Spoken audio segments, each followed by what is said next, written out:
नमस्ते मंडळी, अनुराधा व्हेज रेसिपीमध्ये तुमचं खूप मनापासून स्वागत आहे. तर आज आहे गुरुवार आणि गणेश जयंतीही आहे.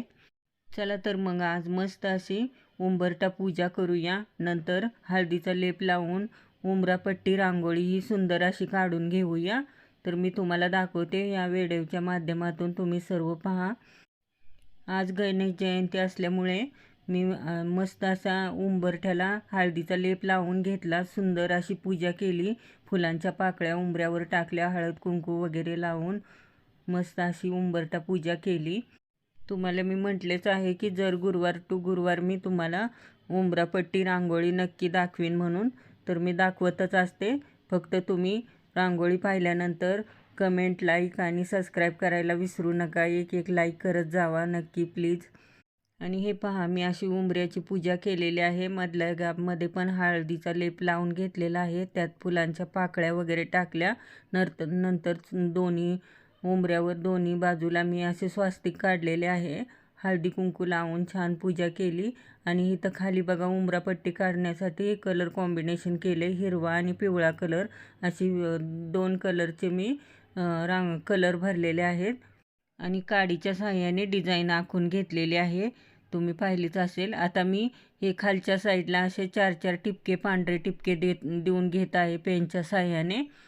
आणि नंतर चमच्याने असे हे गोल गोल करून घ्यायचे. असे पाकळ्यांचा आकार द्यायचा त्या टिपक्यांना, म्हणजे फूल असे खूप छान असे फूल दिसते.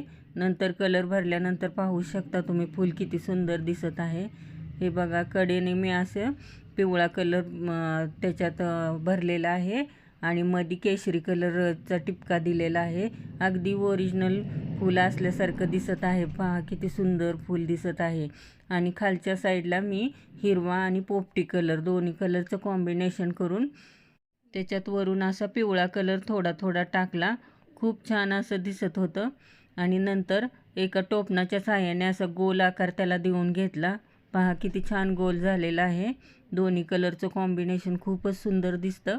वरच्या बाजूला मी असे टिपके देऊन घेतले आणि मध्ये जी काडीनं डिझाईन आखली होती त्याच्यावर ही पेनच्या साहाय्याने मी रांगोळीनं असं हे करून घेतले. रांगोळी भरून घेतली, त्यात ही रांगोळीने आकार दिला. सर्वच ह्याला मी रांगोळीने आकार देऊन घेतला. नंतर वरच्या बाजूला असे गुलाबी कलरचे टिपके 3-3 दिले आणि त्याच्या पाकळ्या तयार केल्या. मध्ये मी लाल कलरचे टिपके दिले. पाहू शकता रांगोळी आपली किती सुंदर आणि कलर कॉम्बिनेशन तर एक नंबर दिसत आहे. आजची रांगोळी खरंच खूप सुंदर दिसत होती. मलाही फार आवडली ही रांगोळी. धन्यवाद.